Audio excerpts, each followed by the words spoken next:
Hi, Will. This is Eddie Trigar in Chapel Hill, North Carolina. I was in your reopening mastermind, and I just wanted to tell you a way that Pause, Breathe, Flourish has impacted me. I ran cross country in high school and college, and after college I started running marathons, and then I bought a house and had kids, and the next thing I knew I hadn't been running in 20 years. When I was reading about your running routine in the book, I was inspired to buy a new pair of running shoes and try to make exercise a priority again. I found that when I run after work, it reduces my stress and I sleep better at night.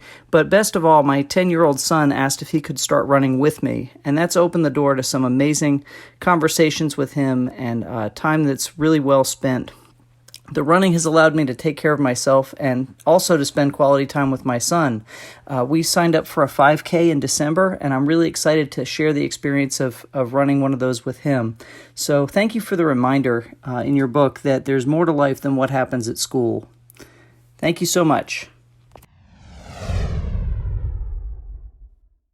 Principal Matters Podcast, episode 291.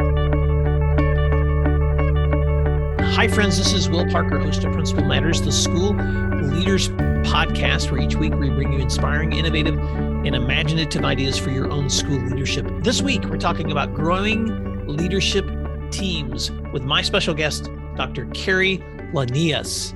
Dr. Keri Launius has worked in pre-K 16 education for over 22 years with experiences from classroom teacher, campus principal, and district administrator. She has had ample opportunities to learn and grow as an educator. She began her career as a high school teacher and spent close to a decade teaching in the Texas public school system. Working as a district leader, Dr. Launius has attended Harvard Graduate School of Education Principals Institute and has been nationally published as well as presented on a national stage. She graduated from Sam Houston State University with a bachelor's in communications and a master's in curriculum and instruction. And she earned a doctorate of educational leadership from Nova Southeastern University and holds both the superintendent and principal certifications from Stephen F. Austin State University. Away from the office, she enjoys advocacy work as a protege for the Texas Association for Latino Administrators and Superintendents and as an alumnus for Raise Your Hand Texas. She spends her evenings and weekends cheering for youth sports with her husband, John, who is a high school football coach, and the two of them have 3 children together. This year, we have collaborated together in training and supporting assistant and aspiring leaders in the Pecos, Barstow, Toya Independent School District in Texas. Keri Launius, welcome to Principal Matters. Fantastic. Thank you for that introduction. I'm happy to be here. I've enjoyed learning and growing with you this past year. Some things about me that are probably not mentioned in that introduction. I've been an educator for over 20 years, and kids still surprise me and delight me every day. And I think that as educators, we have to constantly find the joy in our work. Find the joy in the kids that we're working for, and share that joy with our colleagues and our community. Keri, this year we've been facilitating together leadership training, and your leaders have the privilege of being in a place where your district has really invested in facilitating leadership growth. So I wanted to you actually suggested, Will, we need to be talking about what's going on in Pecos and this partnership that we've been doing together this year between Pecos, Barstow, Toya ISD, and Principal Matters. So talk about that for just a little bit. Can you explain what that partnership has looked like for you and your leaders? So we're not only a rural district here in West Texas, but we're remote. We are, people in Texas know HEB, right? So our nearest HEB is going to be about an hour and a half away. So saying that, we understand the importance of growing our own teachers and growing our own leaders. And so our superintendent, Mr. Brent Jaco, came to me with an idea of how do we grow our local teachers to then become our future leaders, future campus leaders. So he introduced me to you and your books. And then you and I started talking about, what does this look like? What does a year-long agenda of monthly professional growth look like that will not only engage our aspiring leaders, but give them an opportunity to really, really learn what it is like to be in the principal's chair. I think a lot of times principals, especially as of late, I would say, the last couple of years, principals are so um, submerged in running their campus, looking at data, um, problem solving, and doing what they can to support their teachers to move kids. That the role as a support and growth leader for their assistant principals sometimes gets lost in the fray. And I think it's so important that we train up our assistant principals so they are ready to take on the big job and responsibility of being a campus leader. And with topics such as building relational capacity, instructional excellence, mindset for achievement, and a few of the things. That's just a few of what we've talked about this last year. And I think that doing that is not only growing our leadership here in Pecos, but it is telling our teachers and future leaders that we're willing to invest in you to help you grow and develop as a campus leader. Well, one of the things I've loved about working with your leaders too, Keri, is the flexibility that you guys have provided for delivering that content together. And so you're right, you're in a very remote part of Texas, and yet every single month we've been able to log in and spend an hour and a half together just walking through rich content with collaboration, because you're on that side facilitating a room full of leaders. I'm on this side bringing in virtually the content and questions or videos or whatever materials that I've sent you ahead of time. And it's been such a great partnership that I don't think would have happened if we had never been through the pandemic, but we had become utilizers of technology in a new way that we hadn't before. And you thought outside of the box. You were like, well, Will, you can't come physically every month, so let's do this virtually. And then we'll swing you around here at the end of this session for a full day together, face to face. And so what a wonderful opportunity for your leaders to not only have access to content, but also to have time for collaboration. We've covered a lot of material, but let you speak to that for just a moment. Well, and I will say too, not only do we have the hour and a half with you, but after we break from our learning with you, we learn as a group. And which has been really good because I feel as a leader that it is important that we lean on each other. And I think that educators have a really hard time asking for help. And in order to put yourself in a position where you can be vulnerable enough to ask for help and say, hey, I just don't know how to do this. We've worked really, really hard on our end with this group to establish strong relationships, to talk about what is your why, to talk about where have I come from? What does my educational journey look like? And so that has been really, really a really important piece to what we're doing with the work that you have started. So that I think has been really, really powerful. I think too, our campus leaders feel very, very, they feel like you're just a friend coming in and saying, hey guys, this is what I think. They have a deep belief in what you are sharing with them. And that, that is obviously kudos to you and your ability to build a rapport with us, even though we're a couple states away on the other side of a computer screen, which we've been pretty lucky. We've only had a few technical glitches. We have been lucky, and you are just so blessed with such amazing people because you've got a room full of assistant principals, plus you've identified your aspiring leaders, those who you're growing from within, who you're hoping will step into school leadership as well. And so watching them collaborate, starting off with celebration, listening to each of them share the things that are going on in their buildings. And it's obvious that you guys have built relationships of trust because they're not shy at all of just jumping right into, here's the great things going on in our buildings. Here's an area that we have a challenge, trusting one another with feedback. And so I've just been so privileged to be a part of that too. Keri, we've walked through a lot of topics. Some of these you've mentioned earlier, but we've talked about so many things: building healthy cultures, coaching leaders, coaching as leaders, learning how to really listen. We've talked about effective systems. We've talked about teamwork. Why don't you pick something from the work that we've done together and just walk through a little bit of how you've seen some of those lessons developing in your leaders this year? I will tell you, it's really difficult to pick one. But I think every topic that we've studied or that you have led us through lends itself to the next. I think the conversations that you've had and the examples that you've given our group about how to coach a teacher, about the importance of building that relational capacity, and that, sometimes you're going to have struggles, and that's okay, and that through struggles we grow. And really, I think giving them examples and strategies that they can put in their pocket and utilize as they grow as a leader has been super powerful. And I'm looking at our list of our 9 sessions, and we're on session 7, or are we on 8? Yep. We're session 8 will be this week. Mm-hmm. And I don't know that there's one particular one, because they've all been so darn good.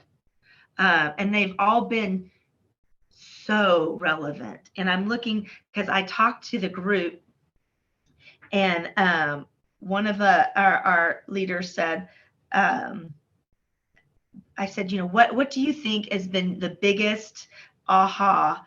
What has stuck with you the most from Will Parker's Principal Matters sessions? And this assistant principal said to try and learn to balance work and family and life. I know that you even had us do a quiz to check ourselves on making sure that we balance what we do in the office with some healthy social emotional learning, and making sure that we go home and remember what truly matters, which is our family at home. And I think as we are building new leaders and their capacity, I think it's important that we continue to remind them that your work will still be there on Monday. Make sure that you afford yourself the opportunities to enjoy your family. Pete Hall was a guest just a couple of weeks ago on the show, and I've used some of his content and some of the training we've done together just on the power of reflection. And I remember Pete saying something to me in that conversation that reminded me of your people, when he said, that experience is not the best teacher. Reflection on experience is the best teacher. And one of the things I've appreciated about your leaders is just their ability to reflect. I mean, to sit there and think through their own processes and their own applications and what's working and what's not working within their buildings, and then to apply something new. And I wanted to ask you about that too. As you've watched your leaders this year, of course, you guys have led through challenges just like everyone else with pandemic conditions and crazy stuff that's happened with politics. But as you think about the growth of your team members from this time last year to watching this team grow, what are some things that you're proud of in terms of the growth and the collaboration that you've seen among them? I'm proud of their willingness to grow and collaborate, because it's really easy to sit in the back of a room and take notes and nod your head and not become a part of the conversation. Of course, I'm, kind of pushing the fact that when we get off with you, I make everybody put their chairs in a circle, so they have to kind of participate and talk. But they've been very, very willing to share some of their battlefield stories, some of the things that they think they need, might need an extra push with. They've been good about admitting mistakes. We had one conversation about calling and making a positive phone calls. And this was linked in with your session 6, inspiring, motivating, and reaching communities, the chief cheerleader, right? So we talked about, we're real quick to pick up the phone and call mom when little Johnny is in trouble. But do we pick up that phone and call mom, dad, aunt, grandma, and tell them when little Johnny has done something outstanding? And that was kind of an aha moment, because some of the response was, well, I texted the mom, or I saw the mom in the carpool line. And I said, I understand that, but you need to make that extra step and call them just like you would if the kid was a behavior problem or had something going on. And the fact that, we were able to tie that into what you were teaching that day, which was developing strategies to recognize, celebrate, and showcase success among students, and really link that into our own practices, I think was pretty powerful. Well, I want to give a quick shout out to your leaders, Keri, and because if some of them ever come across this conversation, I just want to let them know just what a privilege it's been to gain their trust. And you have you just have such talented leaders, and I won't say their first and last names, but I'm just going to give them shout outs. Caitlin and Shannon and David and Lindsay and Michelle and Alicia and Roberto and Ray and Amber and Richard and Courtney and Howard and Fred. I mean, these folks they're doing the work every single day, not only just leading classrooms and as assistant principals within their buildings, but then showing up ready to learn. And I also want to just give you kudos because as a district leader, you guys, and I know Brent Jacobs committed to this as well, but you've been there to facilitate not only the conversations that we're having, but then bringing in content and conversations that you're leading as well. And so together, it's just been such a privilege. I've never done PD this extensive with a group where someone's been able to facilitate on the other end like you have. So I just want to give you a quick shout out, Keri, as a district leader, because you've really taken time to identify the needs that your folks have and not just scratch your head, like what should we be doing, but actually purposefully and intentionally schedule their growth throughout the year. And I know that this isn't the only team you work with. You guys are doing the same things with your principals too. So feel free to fill in the gaps on some of that as well. Teacher mentors, we really, because we are a smaller district, we really take on more responsibility, I think, than, because there's less of us to provide that leadership. But I will tell you, the learning that I call them my kids, these teachers have been able to glean from these PD sessions. I can tell you with 100% certainty, they're going to carry in their career the next 15, 20 years as a campus leader. Well, and they say that when you teach, you really touch a life for more than a moment. And I feel pretty strongly that the work that you're doing here is going to carry on in West Texas far after our session ends. Well, thank you, Keri. That makes my heart happy to know that. And I also know that you've, and I want to go off script a little bit here too, because while I have you in the room, I want to pick your brain a little bit because absolutely, to be frank, it's just so encouraging to see a district that is so far well removed. I mean, remote and rural with such high quality educators. I mean, every time I connect with you guys, I'm just like, I would want this to be my kid's teacher or my kid's leader. Yep. And so talk a little bit about how as a district, you guys have been able to recruit or to grow quality leaders, even in a time when I talk to a lot of leaders that are having difficulties finding high quality educators. It's not been easy. I'll tell you that.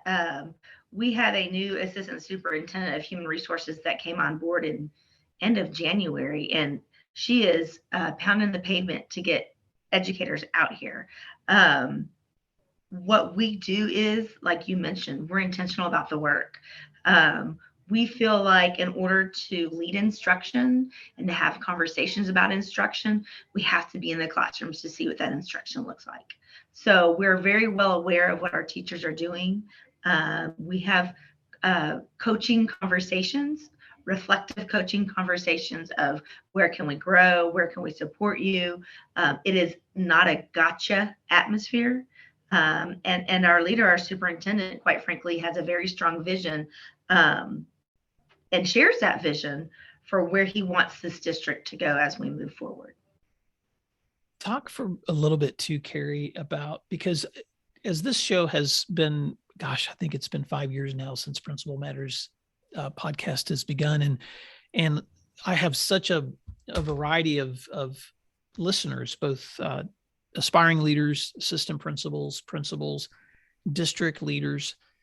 And you've been in several roles as a teacher and as a principal and as a district leader now. And so talk to the leader for just a moment who may be listening to this, who's never stepped into a role that you're doing, What are some of the opportunities and challenges that you found in district leadership that might help others as they think about that context in their own growth? Sure. So being a coach's wife, I've had many opportunities to try out different levels and challenges in education. I'll talk to the campus principal that is looking to go into a district leadership role. I first had that opportunity to go from a principal to district executive director about 7 years ago in Galveston. And the biggest aha moment for me, and something that I share with fellow administrators that are making that transition, is that it's a very different hat going from a campus principal where you are the judge and the jury, right? To being a district leader where you are really a support person. And as a young district leader, I had a very wise assistant superintendent, Dr. Annette Scott, who is still in Galveston ISD. And I would come back from a campus and tell her something that was going on. And I would, I'm fairly animated, I'm sure, about whatever it was. And she would go, "Now, Dr. Launius, do you want to be the principal on that campus?" And I was like, She goes, "Okay, how do we lead the principal? You don't lead a principal by telling them what to do. You lead the principal by coaching them on what else, what's next, what if, what do you think?" And my favorite thing from Will Parker is the power of yet. So it hasn't happened yet, but what can happen? And so I guess some pointers for somebody going into district leadership is really having the awareness that it is a transition of thought going from a campus leader to a district leader. It is totally different shoes that you'll be putting on. That's such great feedback, Keri. And it just reminds me of the importance of coaching in leadership. And I know that we've had these conversations about reflection and listening with your teams, but when I transitioned into the role that I'm doing now, supporting principals, it was a shift for me too, to realize that it's not my responsibility. In fact, it's actually counterproductive for me to try to solve problems for people. It's way more productive to coach them into solving and finding solutions for themselves. And so, right, you've got to be the lead question asker, right? You've got to be yeah. the lead question asker. And I do want to say, when you come back in, you cut out. So I hope it's catching what you're saying.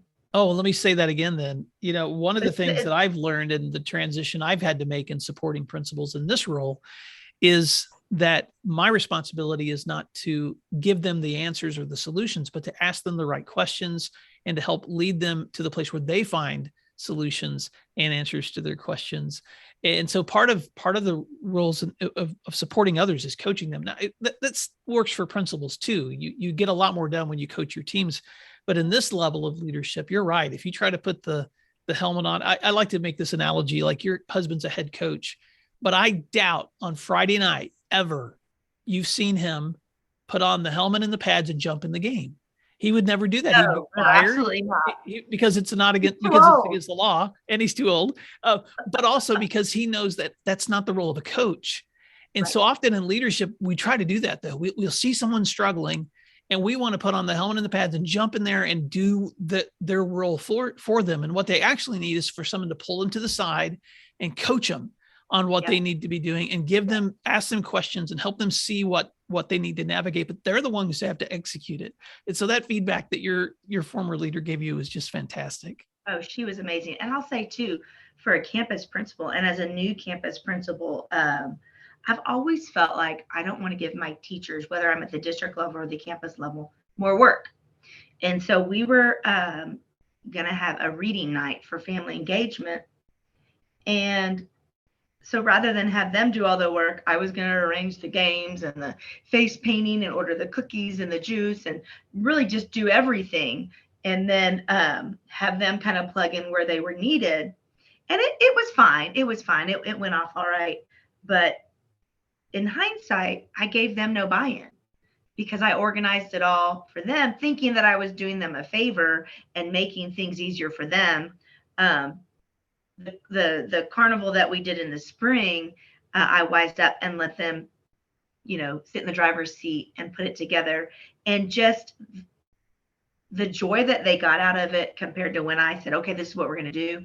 And it was just more effective, and they really believed more in what we were doing. So as a campus principal, always being sure to let your teachers be part of the discussion. So whether it be a reading carnival or intervention strategies, make sure that we do it with our teachers and alongside our teachers, and not to our teachers.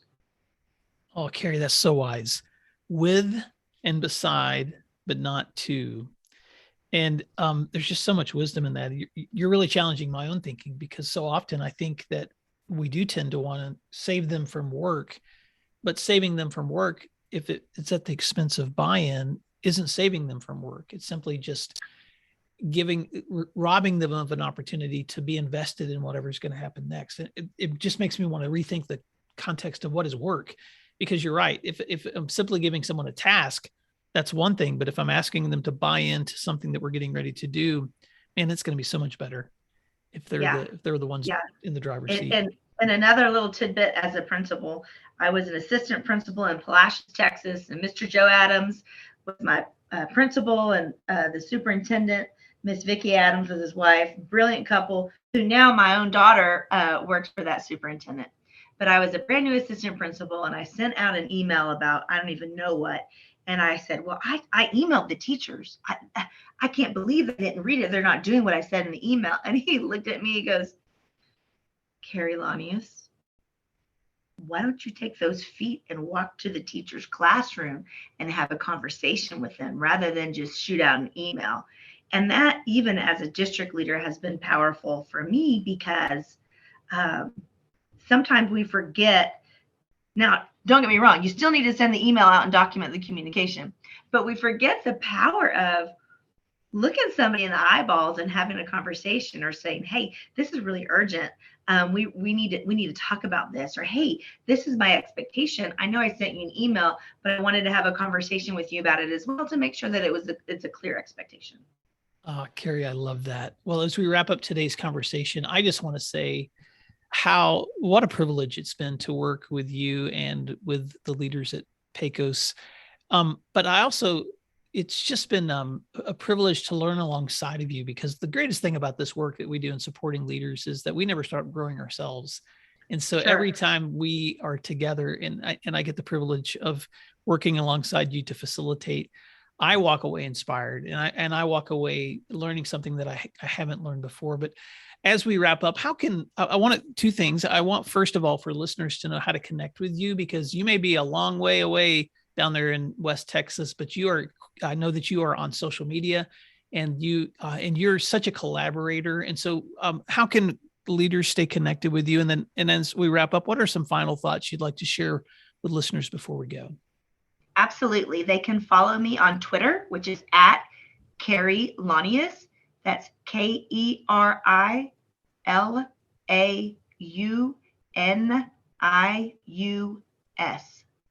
And that's my Twitter. It's Dr. Keri Launius, but it's at Keri Launius. It's a fantastic way to connect with me. And I will say some parting words. Share your wisdom. I have several. I'm again part of the Raise Your Hand Texas organization. I'm on my 4th or 5th new teacher mentee. And then I am very blessed to have some strong mentors in my life. Paula Patterson is my mentor through TWSE, which is a women's leadership organization in Texas. She's a superintendent in Crosby ISD.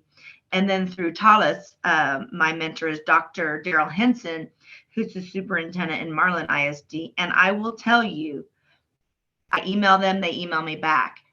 I call, they pick up the phone. And sometimes I just need an atta girl.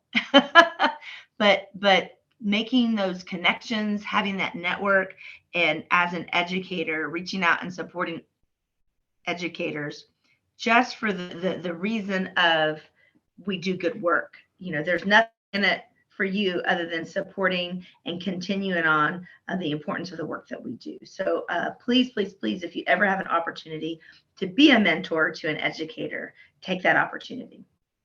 Share the wisdom with Keri Launius. Keri There you Launius, go. thank you so much for this session of wisdom sharing that we've been able to do. And of course, I get the privilege of connecting with you regularly, but I just want to say again, thank you for the opportunity to share the work that we've been partnering together on with your teachers and your leaders and Principal Matters listeners. I just want to encourage you to reach out to Keri at her Twitter handle at Keri Launius. Collaborate, follow, because you're going to be inspired by the work that she's doing. And Keri, thank you again for doing what matters. And Principal Matters listeners, thank you for doing what matters. We'll talk to you again next week. Thanks, Will. You can find free resources like this one at my website at williamdparker.com.